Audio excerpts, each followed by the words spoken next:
Makers show is hosted by Tony Gapperstone and Christina Jackson. Thanks for tuning in. It's showtime. Hey, thanks for tuning in, everybody. This is Tony Gapperstone coming at you from Redwood City, California. I am a writer and a director. I occasionally act as well. You can find me on the interwebs at tonygap.com, and all of my socials are usually my name, Tony Gapperstone.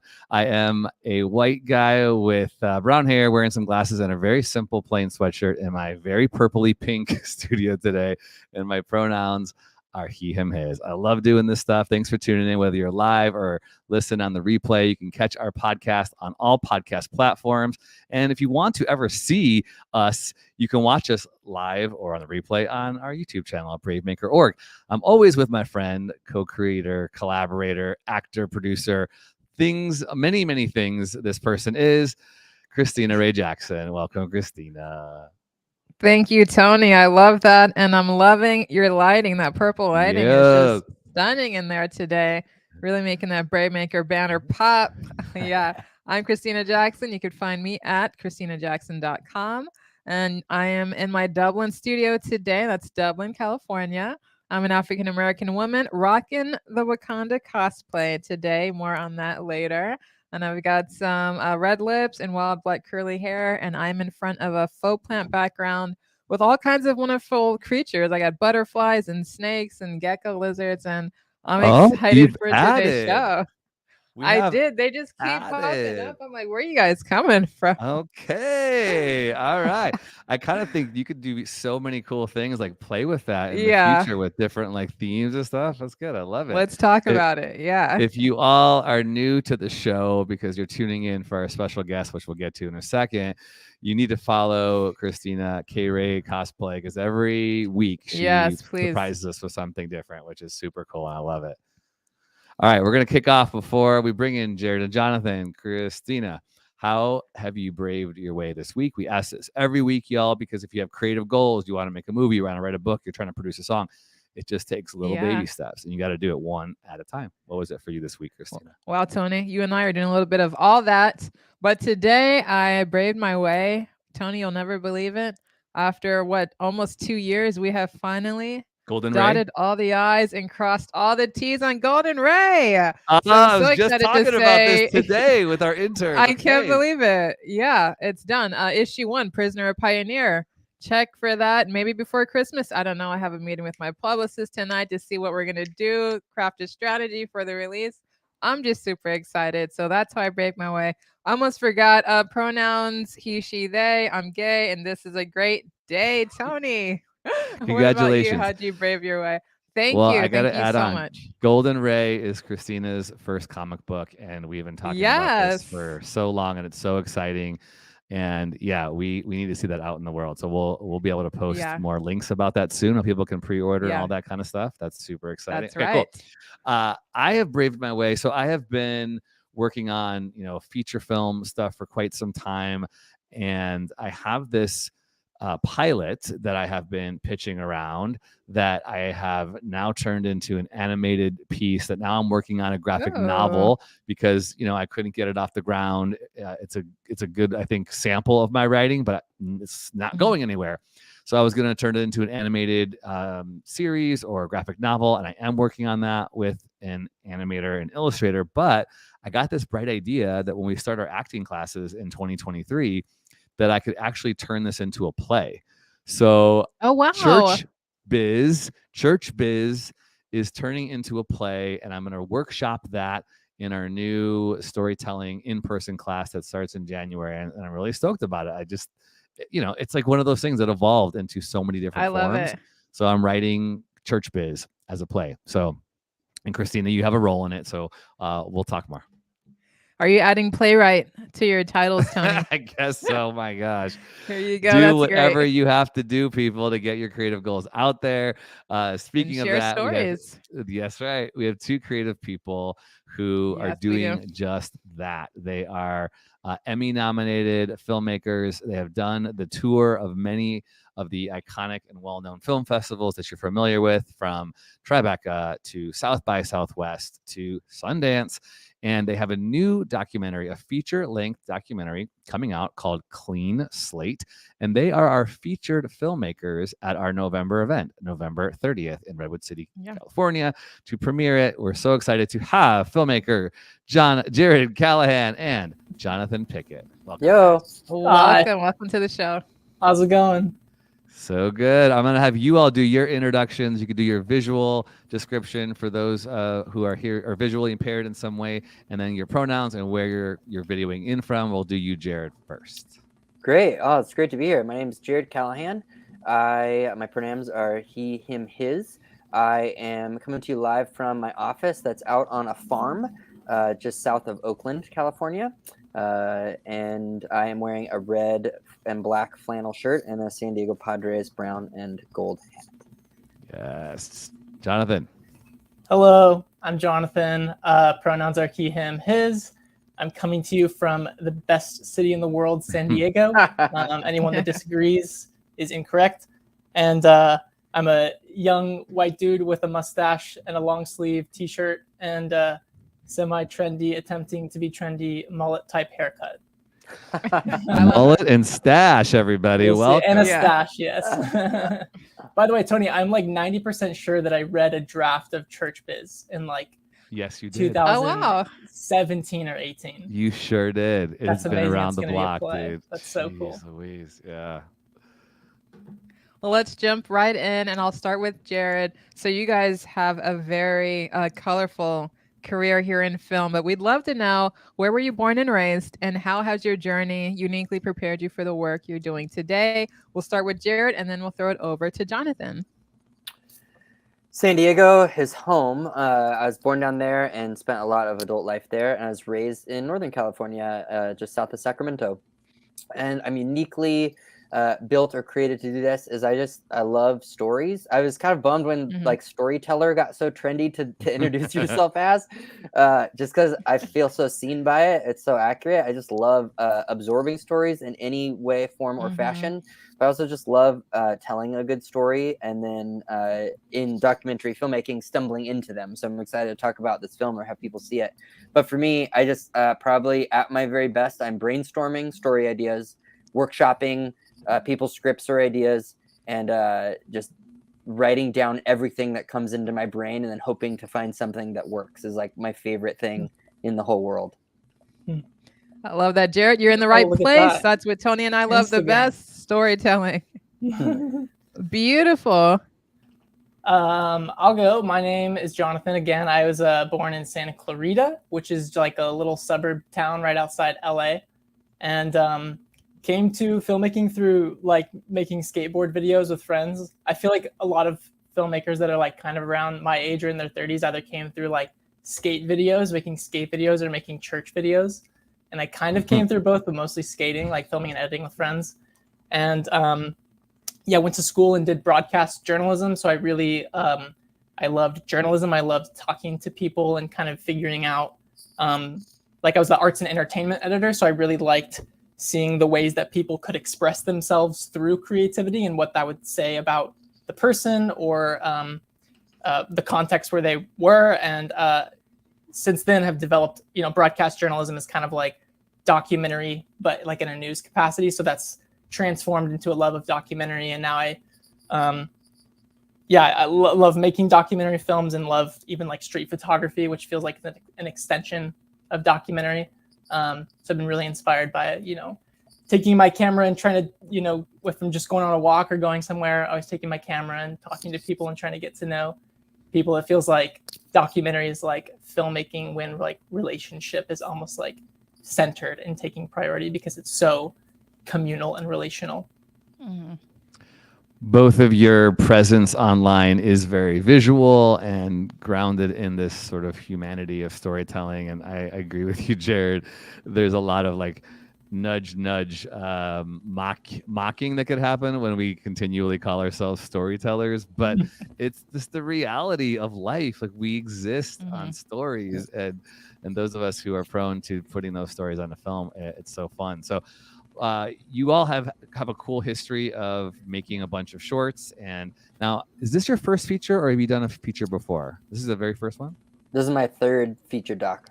So third feature doc, and the other shorts is Janie does a play. Is that a feature too? Because I know you kind of have sort of like a similar theme in some of the work that you're doing. Yeah, I've done enough work now that I'm probably just at the beginning of being able to turn and look back at a body of work, which is funny to have been doing it long enough and to see that thread of following people who make things and create things and are trying to find either therapy or process their emotions and their trauma through making things and telling stories, as many of my characters are often telling stories. So Janie Makes a Play was my first feature documentary, and I followed a 90-year-old woman who writes and directs original community theater for her small town.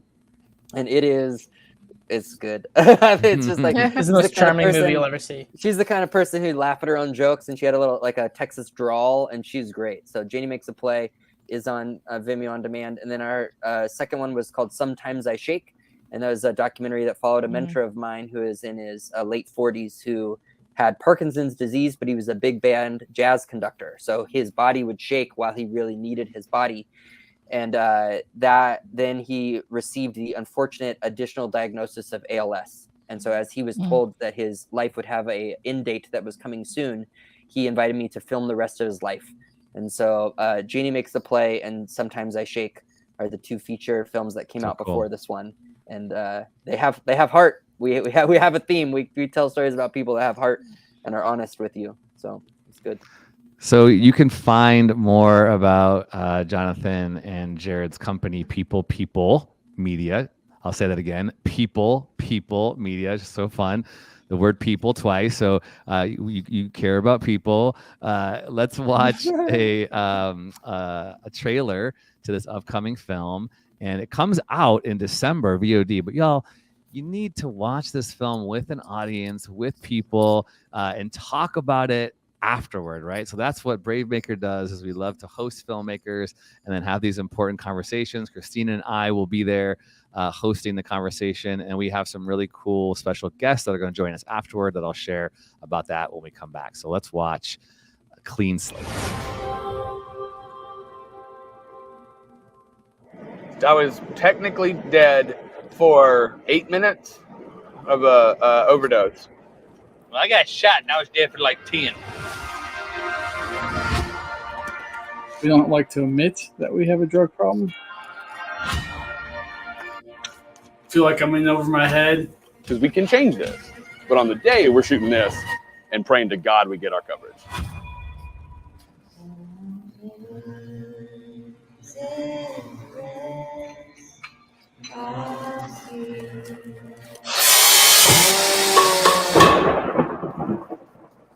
I'm so stressed that if I had something in front of me, I'd do it. Desperately ready to just move on with my life. Kind of had a meltdown yesterday. You're not worth it, Cassidy. You're going to fall apart again, Cassidy. You're going to relapse again. I really kind of just want to have a drink right now. Hey, what's going on, dude? You guys still want to make a movie? I think so. Here we go. Quiet on set. I love movies. Movies have always just been a place for me to escape. It's like therapy for me. It makes me feel good because it gets all that crazy thoughts in my head out on paper. I'm a good person who has an addiction problem. I can do this. It's a short film, and it's a guy that's leaving a rehab program that he's in. Whenever you're ready, let me know and we'll start. What are you running from? What are you running from? I can get clean at home. Just give me a ride. You're not getting it. You're out of control. You do not have a home with us anymore. You don't have a room at your mother's house. You don't have a place to Come home for Christmas. Who are you to judge me? Cut. So good. Everybody cover! We're in trouble. Just a little bit of stress.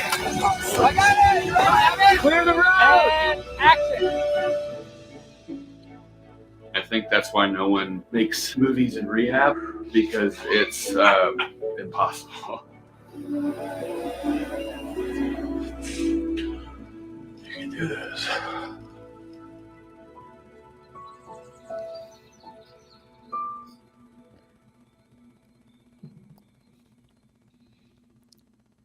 So that's exciting.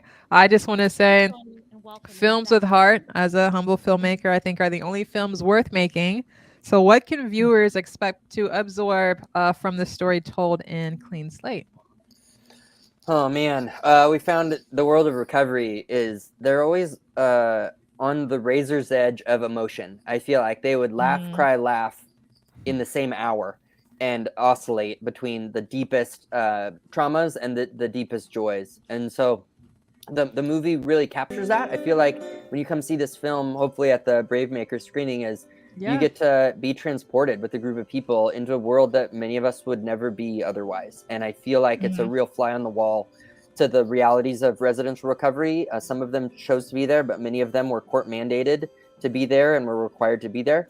And it was really special. So I feel like by the end of the film, I'm hoping that by spending the time with these guys, that it will increase empathy, that it's a chance for me to get to experience the way the world looks like through the eyes of constantly trying to stay on the road to recovery and stay healthy, and to do so through tough and happy moments. So it's kind of a laugh, cry, laugh movie as well. But it's something that in the end, hopefully we're all getting out of our seats and rooting for them to succeed. I love that endeavor to increase empathy and understanding for this community. Yes. That's why we really like making verite movies, like verite documentaries, because just like the sense of immediacy and the sense of presence that comes with, like, it's not a retroactive kind of talking head looking back on something, but it's like you're literally living with the people in the program and journeying with them through the ups and the downs. So I feel like the presence that verite lends to the movie is really effective in like kind of giving that tension of like hope, celebration, but also like the extreme difficulty and the day in, day out of like, what's it actually like to go through a day and to walk in someone's shoes who's struggling with recovery and mental illness and poverty and all sorts of like really, really tough stuff. The Arts Atlanta, which was a publication that gave us a pretty nice review out of the Atlanta Film Festival, they had this quote that was awesome that I want to just like repeat back to anyone who asked, but it's like, it's the kind of movie that makes you, it breaks your heart, but it also makes you stand up in your seat and cheer, which is like awesome. That was like exactly what we were trying to do, Jared. So you talk about, we have people who are watching who are both film lovers, movie lovers, and then filmmakers. So I want to talk a little bit about the craft of making a documentary. Our interns are watching live right now. So I'm thinking about you, Sky, Ella, Tommy, and Gabe. We're going to be embarking with them on making a documentary around veterans living in a communal home. So what are some of the things that you have learned over making your documentaries in this third iteration here about how you walk delicately into someone's life to be that fly on the wall, to capture things that are sometimes intimate and vulnerable without being insensitive, and in some cases when you're telling these vulnerable stories without re-traumatizing people and asking them to relive these difficult spaces, especially in this recovery and addiction world that you went into. Yeah, that's a great question. I feel like that could be an hour-long conversation. Doc ethics. Doc ethics. For us, so much of it is trust, and the way that you interact with people. Like you're never just becoming friends, because there is always the aspect of I'm holding a camera and filming you and telling your story. But as much as you are able to earn trust, to be a person worth spending time with, a good listener. And then as a documentary filmmaker, I think a lot of our job is to help someone feel so safe that they can share their most vulnerable self, or a self that they're proud of, to the world. And if you create that environment, then you do that while the camera's rolling and when it's not, right? Our meals as a crew end them together. We're still filmmaking. It's still doing the job of building relationship. So there are moments when things were really difficult and we could still hold the camera, and the trust was there to the point where they could be fully honest, and that makes good filmmaking. So that's just one, is being the kind of person that is worth trusting with their story all the time.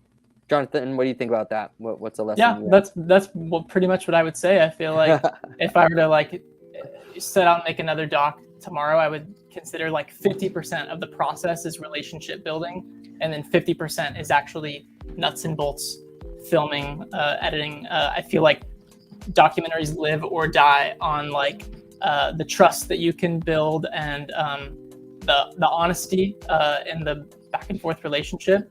And then I feel like that definitely is, building that bridge so that there's mutual trust. So when something is really hard, it's not like I have to turn away because I can't face this, but it's like, no, I believe that Jared and Jonathan will do this story justice, even though I'm like having a horrible day. I know it wouldn't be honest to a story in recovery if I were to just kind of like shut out. And that's a tension that I feel like every documentary filmmaker has to be very aware of, because you could have conversations for hours about like, the gray area of, is this something that I should film, or is this something that I need to be a person, or is this something that I need to like call a professional in on? And there were moments that we had to make our best judgment and make that decision. But I feel like one of the main things too is like I learned that it's not just like a one-time, yes, you throw an agreement in their face and they sign it, yes, I'll be in the movie, and then you can just film them whenever. It's like it's an ongoing conversation, and I feel like consent is an ongoing conversation, even in like the moment at the end of the movie. Well, I guess no spoilers, right? No spoilers. I know exactly what you're gonna say. There's hard moments in the movie that you have to make that decision, and you have to make sure that, hey, is this like a space that you feel safe me coming in and asking you some questions on how you're doing, even though it's obvious you're not doing great. Not doing well. Yeah. Come to the screening and you'll know, and then we can talk about it afterwards, because it really will mean something right after you see what we were able to be there for. And both in Sometimes I Shake and in Clean Slate, there are moments when I put down the camera on purpose. Yes. And they might have added a scene to the movie, but in the end, if it violates trust or makes them feel unsafe, the movie's not going to be a better movie anyway. And so I was in some tough moments, and Sometimes I Shake, where I put down the camera and we would just cry together. But in the end, you watch a movie, and I think the whole of the story is told better because of those moments and using discernment in the tough moments. So well said. I love these. Yeah. I love that you shared that, because these are we're all very delicate human beings. And as a filmmaker, I could see some reservation going into a space like this and not feeling like I'm a psychologist or I'm a therapist, or maybe I should not be in this space because I can do more harm. But you're saying really just be a loving human being and listen to the participants and to yourself, and put the camera down when you feel like it's necessary, but definitely still capture the story. And you guys talked a little bit about Doc's ethics. Can you speak a little bit about Doc's survival guide for filmmakers? I'm also working on a documentary with Tony. I've been following a subject who happens to be my sister and her rise in the Bay Area as an artist. So thank you. Awesome. What are some of your tips for making a really excellent, heartfelt documentary? You could in the process. You could you can include this question from our intern Tommy about how do you encourage people to be their honest self and vulnerable as you record them. But Christina, he was asking where you are in the process. I just have the footage, and I'm trying to decide what I should show, what I should narrate over. Or I kind of want it to be very minimal dialogue where I'm not talking a lot. I'm just showing her journey from beginning to end of a Juneteenth event shot in Stockton, California. Well, it's nice that you already have a focus on what it is. Some of these things we ended with like 150 hours of film, and we're trying to cut it into maybe that's 70 minutes. Yes. So I think I'd start with the moments that have emotion. And we had assistant editors go through the Dan footage for Sometimes I Shake and make notes of every time that extreme joy or sadness or like real emotion came out. Because when people are emoting, a lot of times they're thinking less and following their feeling, their guts. Like truth is out if you are laughing a belly laugh or crying. And I feel like that was a good place to start. They didn't all make it in the film, but it was like a structure for like, what do we have? And then another one, with Clean Slate, I've cut out anything that feels fake to you. It doesn't matter if it's the right words or it moves the plot. If you're watching and you get that like gut feeling of like they're shining it on, or it's through a layer, or they're saying what they think I want to hear, all of it. Cut all of it. Cut it. Yeah. Better to start with stuff that's just real and then craft and find the story or what you want to highlight, rather than have anything that could ever take an audience member out of it with feeling like it's a show or fake, because then you've broken like the first agreement you make with an audience on a documentary is this is real. And that is through a lens and is through an edit, so there's filters on that, but it's still, we're still saying that it's true. and that it really Right. happened. And anytime someone's aware that the camera's there, they're shining it on, it's not what you want to make anyway. So that's kind of like step one for looking at it. Jonathan, what do you think? What's I like that. Yeah, I feel like the thing that I was trying to like learn on this film is like how to listen. Jared and I were always trying to figure out what is the movie telling us it needs to be. And so, and even making documentaries in general, I feel like it's like an act of listening. So paying attention to what moves you and what stirs you, and finding, like Jared was saying, those emotional moments, and then maybe editing those scenes first and being like, okay, this is a core moment at minute 45. Everything is going to be kind of building to this. And then same with this moment in Act 3. And then also listening by exposing it to other people too, people that you trust. Test screen. We were really, really big on feedback and test screening on this movie. And the edit was like, the first cut was super, super long. And like, we were, is this even a feature film, or is this like a episodic type thing?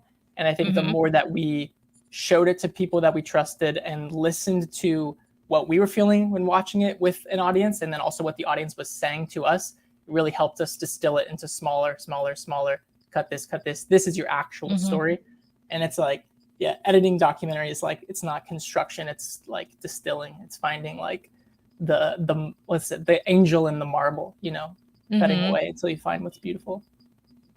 But you do that by listening. What would you say? So listening and engaging, to Tommy's question, I think what I hear you saying, even behind the camera, this is the age old, people say, you're going to make me cry. Like, what's that woman?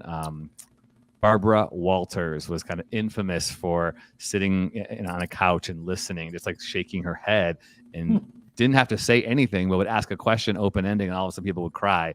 I think there is something really unique about that. Like there's a, you said empathy. There's also like a therapeutic element to people who are in front of a camera, feeling they're being seen, obviously, because there's a camera on them, but your eyes are on them. Are there any other things that people do or can do that's not manipulative, or ethics again, that just make people feel like, okay, I can say something? I don't know. Do you tell people too, they can have edit, they can censor things at the end? Talk about that a little bit. No. Make good work. Everybody I've worked with finds out who I am in Google and watch everything I've made. So you are standing always on the platform that you've built for yourself based on who you are in public, your persona online, and the films that you've made. So that matters. And then be the person that they want to hang out with. Like, be a cool person, be friendly, be kind, be a good listener. You nailed it at that one. Like, be a good listener. And then if they can absorb all that, then your skills as a filmmaker are to be in a documentary film, to be a mirror, to be a person who's mirroring back to them the things that you see in them, and start with encouraging, like be a positive person, and that makes them safe and feel seen, to then open all the rest of it up to you. You don't start on day one with, oh, this is all my baggage. Like, that's a different kind of movie, or an unhealthy person I wouldn't want to work with as a subject. But that's earned through time and relationship. So see it that you're building a thing over time, and you will be able to do things at month 6 that you weren't on month 1 if you're doing a feature film. And for me and Dan, it was at year 3 or 4 that I wasn't going to do in month 6. So know the project, know what's in scope, know what it's worth. And if you're doing a one-day event, you can do different things, but you aren't given the longevity of relationship. But then you choose to make something about a sister that you can go anywhere and be anywhere with, and they'll trust you. So choose wisely, be the person worth being with, and make stuff that holds people in a kind light, because then they'll want to be in your light the next time. Do you always start building the relationship prior to rolling, or sometimes it varies depending on the film? I feel like you can almost tell in documentaries when they show up and they shake hands and then they sit down and they press record. I think showing up in their lives, or even the filmmakers that embed themselves in certain communities when they're filming, I think that shows in the final product big time. Is that you two? Is that Jonathan and Jared? Is that what you guys do? Do you immerse yourself in these cities? And all of the docs, or the ones that have been successful, are all like that. For Clean Slate, it was cool. We lived at the rehab featured in the film for a while. I was there for a month, and for a month we slept on the bunk beds that the guys in the program made for us, and we're just like down the hall from them and their everyday lives. So it very much felt like we're just like around. And when you show up and you have lunch with them every day, and And like to the question earlier, it's like expecting someone else to be honest when you maybe haven't shared about your life. Like it's a two-way street, I think, relationally too. So we would share about who we were and what we were interested in and be honest with them. And then I think that goes a long way for building relationship and trust. Episode 171. If you're just tuning in, we're with Jared Callahan and Jonathan Pickett, filmmakers of the new feature film called Clean Slate. Bravemaker is going to be screening this in Redwood City, California on Wednesday, November 30th. So to you two who are filmmakers, with all these projects under your belt, you know, we have a lot of people who listen and watch, including myself and Christina. We like to talk about, how do you make ends meet? How does this filmmaking life, which doesn't always, especially in the independent space, help you pay bills and feed a family and do all the things that one needs to do to make it? Love to hear you talk about that, some of the financial things you've learned along the way, how you balance many jobs, anything you want to tell our listeners about what you've learned along the way about having a sustainable career in the entertainment industry. Yeah, I was mentoring a young filmmaker today who was asking the same questions. They are a server and don't want to serve food anymore and would like to make things. So I feel like there's like steps, there's rungs. You don't just jump from where they are to getting a full salary to get paid well to make anything you want to make or get your dream projects made. I feel like without compromising and selling your soul to go make commercials that are for companies that do harm to the world, that's a way to make money. And you're making things, you're making films, but you're not making what you want to make. I feel like there is some sort of compromise is a strong word. There is some sort of relationship between making enough money to be able to live indoors, eat food, and have healthcare, and make the work you want to make. And some people at different stages in life are able to push harder and sacrifice more to make the work you want to make. But for us, we have built a life. I started by making that first movie, Janie Makes a Play, while I had another full-time job and was paying my life and salary that way. And then in 2014, I branched out and started People Media, that has grown to the place where it can employ a couple of people. Jonathan's been on for full-time for like 5 years. Where we can employ people to make work that we make and get paychecks to do it, which is a blessing and is great. We also then, over the last couple of years, have taken jobs for companies or that we believe in. We like what they do, but they can pay corporate company money to make films for them. So we did some short documentaries for a group of people that live in a senior living facility. It's great and it's humanizing, but we didn't get hired because they're documentarians. We got called because she saw Janie Makes a Play, and they hired us because they knew we could tell real stories about people that often face discrimination because they're older. And so we're filmmakers. We are filmmakers. We keep doing that, and that has kept opening enough doors for us to be able to eat food, live indoors, and make movies we believe in. So we've also spent the last couple of weeks, this last month, to make a pitch for a massive company that everybody has heard about, and we're taking meetings to try and make a documentary about them, which would be an awesome multi-year project for a lot of money, and it would be so fun because we believe in what they do so much. But they can pay, and it's not a script that Jonathan and I have wrote, you know? That's exciting. We're rooting for you guys. It's fun. Thank you. So as we screen your film on the 30th, I have been reaching out to recovery groups in the area. I think I saw you guys an email.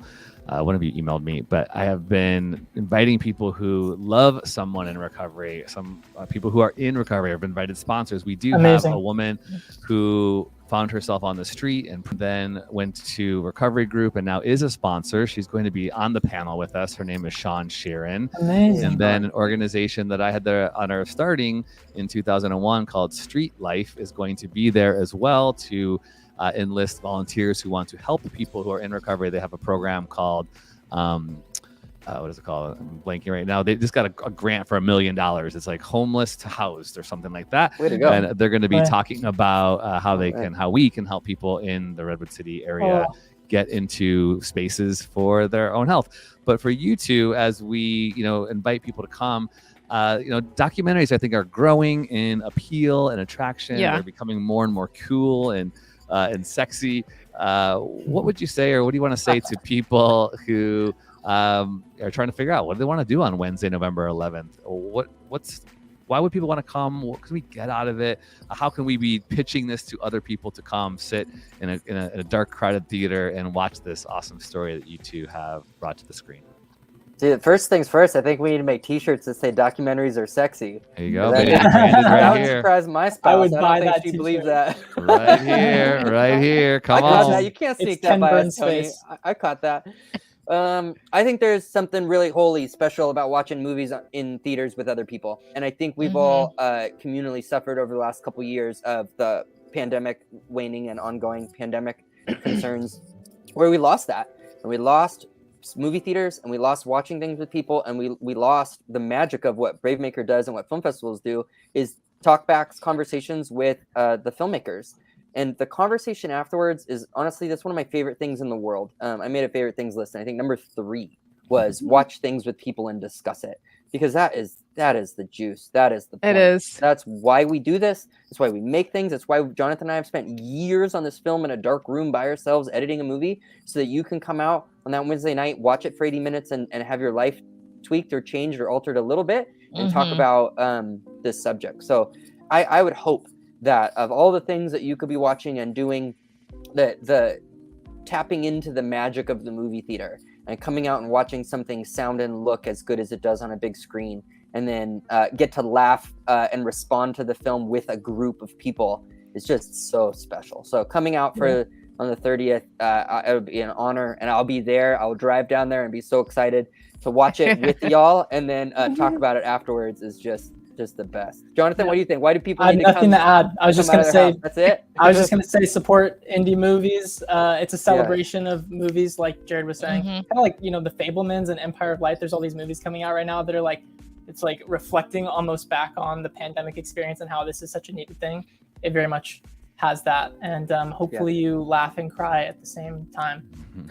By the way, Tony, thank you so much for doing those outreaches. That's so cool that those people are going to be there. Very cool. Totally. Very cool. The outreach and the word of mouth and the personal invitations are so important, and I totally agree, Jared. There is, I think, still a hesitancy to come back into film screenings or even in-person gatherings. And so if you're listening or watching this, let me just encourage you. The theater's pretty big, so if you want to come in and still wear a mask, you will be welcomed to do that, and you can sit away. Christina and I will be there hosting Jared and Sean on a panel discussion, and we're excited to obviously have this conversation. But I always say this too, it's really important that we support indie filmmakers and have relationships with them, because for now, Jared and Jonathan are accessible to an extent, right? You can touch them and meet them and connect with them and watch, see them on social media. I make my interns watch to engage, but I also say, this is also a business or an industry of relationships. You never would know if you want to be in the film industry, how you could be in the next documentary that they're making as a hireable person on the crew or a subject of the documentary. So meeting our filmmakers at our events is so key. It's a really, really beautiful thing to behold. And if you have never been a part of the Bravemaker film experience, please come, because we're going to keep doing these, especially as things get more and more safe out in the world, and especially there's more and more cool stories out there to be shared. So, all right, I see one more question coming in. Go ahead, Christina, did you have something? Yeah, I wanted to add, Tony was inspired by the Sundance Film Festival to begin Bravemaker, and that was the first film festival I ever attended, was the Bravemaker Film Festival. And so if you've never had the chance to go to Sundance or Tribeca or any of these film festivals, November 30th will be an extremely special opportunity to see what all the fuss is about, to see a film and then meet the filmmakers. They're right there. You can talk to them, ask your questions. So I will just say, as a newbie to film festivals, it's a very special experience to get to sit with the filmmakers and watch their film and then discuss it afterwards. Yes. All right. We have one more craft question from Sky, who's also interning with Bravemaker. Do you find conflicts between a professional versus personal relationship when you're both working with these people while also living with them and exploring their lives? It's always professional.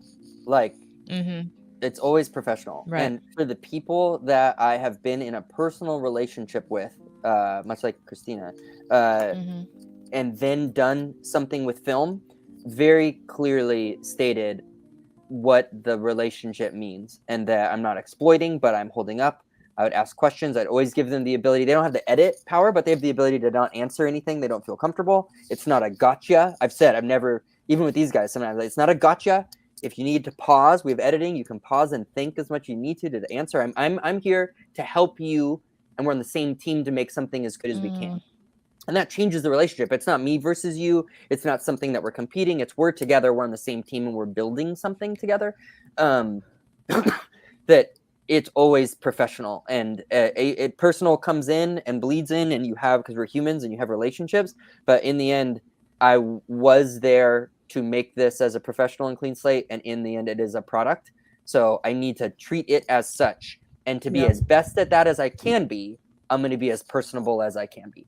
Like my love and care for Josh and Cassidy, I still email Cassidy, and we were texting with Josh today, I think. So like we love that. We are humans. We care for them. And for many of my documentary subjects, I care about them and have relationship with them far years beyond finishing a project with them. So it does. I see how it bleeds over, but you gotta prioritize professional and have things signed and treat them by the law and of respect. And you are a professional filmmaker. It's in order to be sustainable and to not get sued and to keep people safe, you need to follow the rules that have been established for people who are going to make documentary film. I would just add, I think it's so important to have like conversations about this, conversations about like boundaries, about, you know, when is it appropriate to film, when is it not, like have all those conversations with the subjects and the filmmakers ahead of time. Like I just, you know, when something may come up, it's really helpful to have already kind of established certain things. And I think that's probably true with fiction films too. Like if you're working with an actor, you want to have a conversation with an actor before you get to set. Like, how do you take direction? Is this okay? Is this a good way of working? Right. So yeah, just having conversations ahead of time can help establish those things. That's really good. To all of our filmmakers out there wanting to make a documentary, Google documentary ethics. Also, this is a big one, but entertainment lawyer. It's a necessity. If you want to have your film out there for the world to watch, you have to protect yourself. You have to have contracts in place. You have to have I'm doing this right now for Last Chance, Charlene. You have to have a lawyer and errors and omissions insurance. It's so many things that we don't even have time to talk about today, but there is a whole other side to this. It's a business, and you really got to take care of yourself. Thank you, gentlemen.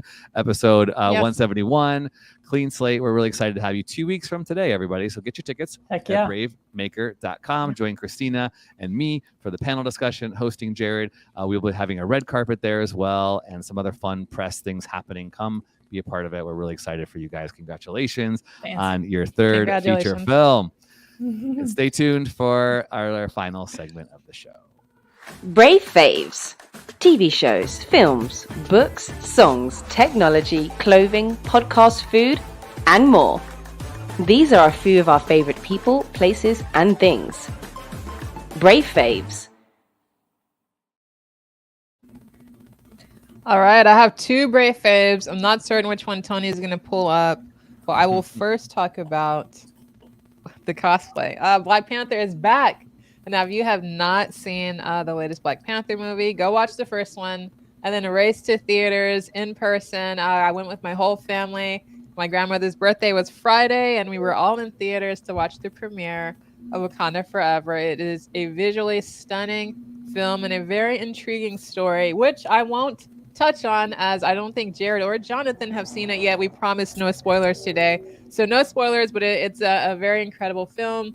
And my second Brave Fave kind of touches on a clean slate. So I am celebrating, along with my lovely partner, 131 days alcohol free today. And we recently discovered, thank you so much, non-alcoholic champagne. Who knew? What? Who knew? So this is a list by Town and Country. It's a lifestyle magazine out of New York, and they've compiled a very wonderful list of non-alcoholic champagnes. You could definitely check out your local Total Wines. I've been finding some very nice selections from their beers, wines, as long as champagne, all non-alcoholic. One of our favorites right now is called Rondell. If you want to check that out this weekend, it's our top champagne for the moment. But definitely explore those options. And if this has been a concern and you're looking to get sober these holidays, why not start with champagne? So those are my Brave Faves. What about you, Tony? I am going to fave a new game that my daughters introduced me to. It's called Coup. It's a card game kind of thing, and it's a really fast, fun play. Think of like Settlers of Catan, but only like quicker and maybe a little bit more fun. I like Catan. I like Catan. So it doesn't take 3 hours. Yeah, COUP. Really fun card game. They also have another game called One Night as a Werewolf that has an app that's kind of like Mafia. So like you remember the old school Mafia? Oh, it's so fun. So it's One on my Night phone. As a werewolf. Do you have that? Oh gosh, I love it. So fun. So yeah, Coup is a fun game that you don't need the app for. So check it out. What about you, Jared? What you got? Two things. One is an activity. I did it today. Go walk in a creek. Go outside. For people who do so much with technology and our phones are connected to our hands at all times, I walked in a creek and hearing the rocks move and the water under my feet and looking up at the trees was the best. And I do it as often as possible. And number two is a movie. I'm late to it, but it's called The Father by director Florian Zeller. His new movie is touring right now at festivals called The Sun. But The Father is Anthony Hopkins and Olivia Colman. Anthony Hopkins won the Best Actor Oscar for it, and it's about following a man who is working on living with the effects of dementia or Alzheimer's. And that movie is gorgeous, and he is brilliant, and the filmmaking is great, and the writing is tight, and I rented it from my library. So you don't even have to spend money. Go rent a movie from your library, and it is great. But The Father, that's great a win, and I'm looking forward to his next movie. Jonathan, what you got? My brave fave is a book called White Noise by Don DeLillo. It's a novel, and I literally finished it this morning, so it's on my mind. And you've probably heard of it because a movie version of it is coming out, I think, in December on Netflix, directed by Noah Baumbach, starring Adam Driver and Greta Gerwig. And I finished the book this morning, and I read it in like a week or something like that. It was a quick read because it was captivating. It's like sci-fi, apocalyptic, sort of, but it's only like a section, like the middle section of the film, and then the beginning and the end kind of takes it in this different philosophic direction, exploration of death. I also haven't read something in a while that had dialogue as like snappy and clever as that, which I think fits really well with Noah Baumbach's style. But some of the dialogue, I would just like skip back a couple pages and read it all again from the beginning because it's like hilarious. I was like laughing out loud while reading it. So that was a great book. It's fun to read stuff like that before the movie comes out to like just kind of like get acquainted, get excited. So good, guys. Thanks for being with us today. Good faves. Don't go away. And speaking of books, if you want to get that book, White Noise, get it on Amazon by using smile.amazon.com and then choose Bravemaker as your selected nonprofit, and a portion of everything you buy comes right back to Bravemaker to help us keep doing this work. As you all know, if you are new to the Bravemaker community, we are a nonprofit, and we love and are grateful for the generous support that we get from all of our corporate sponsors and individual donors. 28 individual donors to date, which isn't a ton, but they help us with everything from our live streaming subscriptions and our rent and our insurance and all the different entertainment lawyer things that we have to do to make our work, to do our shorts and our features and our film festival. We really appreciate it and would encourage you, if you can, especially in this season of giving. Most nonprofits get about 25% of their annual budget at the holiday time, because everybody starts thinking about generosity, and we're so grateful for that. Giving Tuesday is the Tuesday after Thanksgiving, and that is a great time to give, but you can do it right now from your phone. Just text the word Brave Maker to 44321. That's Brave Maker to 44321, and you could be a part of our 5th year of existence. In 2023, we're doing our film festival bigger and better. The Brave Maker Academy is launching. Yes, Brave Maker Academy in-person classes are happening here in Redwood City. We have a 6-person only limit to our class with Tina D'Elia, who is going to be teaching improv acting, sketch storytelling, and helping actors, performers create a 1-person show that is going to be then performed in the 2nd or 3rd quarter of the year in 2023 with Bravemaker. So we're really excited about that. Screenwriting classes also start. Go to our website, bravemaker.com, and you'll click on classes and find out more. Christina, what's coming up next week, and who do we have to thank? We have to thank our wonderful live show producer, Amy Cohen, out of Grand Rapids, Now, out of Austin, Texas, and out of Grand Rapids, Michigan, we have our wonderful podcast editor, Barnell Amos, and our social media manager, Carrie Alley. And join us next Wednesday, 4 p.m. Pacific Standard Time. Tony and I are going to share our favorite gifts for filmmakers right in time for the holidays. Yes, it's our annual Christmas gift, holiday gift show. Yeah. All right, guys. And Jared and Jonathan, if you have any suggested gifts for filmmakers, let us know. we would We'll love share to it. hear We'll them. share Yeah. that out because I'm putting my list together and checking it twice. Where can people find you? Give us one final shout out where people can find you on all the socials. How about you? We'll start with you, Jonathan. My Instagram is at jphowdy. And then just a sidebar, if you watch Clean Slate and you have Letterboxd, go on Letterboxd and log it and write a review. And if you liked it, write nice things about it because it really helps other people discover it too. And also, text a link to a friend. We'll share that at the screening too. That's good news. Yeah. That's good. The company website is peoplepeoplemedia.com, and everything is on there. You can see a bunch of our other films. On Instagram, it's peoplepeoplemedia, and then I am at Jared_Cal, CAL. And I'm excited to go watch movies with people on the 30th. Yeah. Docs are sexy. Really appreciate both of Docs you. are sexy. That's Heck Docs yeah, are sexy. documentaries. Hey, we will have that shirt in our store tomorrow. That's the gift. That's the gift for Christmas. Come that you on, got. That's the gift. documentaries That's are great. sexy. Docs are sexy. All right, so Okay. fun. Thanks you two so much for being a Yes, part thank of you. our 171st episode. Yes, Love y'all. doing this. Excited for you, Jared. We'll see you on the 30th. Jonathan, we didn't even get a chance to say so much cool history. Jonathan cast my daughter in his short horror film years ago. It was so It's true. It was fun. Wow. such good stuff, y'all. So thanks so much for being a part. Don't go away because we want to get a picture with you. Everybody else, thanks for listening and watching. Share with a friend, like and subscribe, and all that fun stuff. Yeah. All right, brave stories change the world. Bye. And you are the story. Bye, everybody.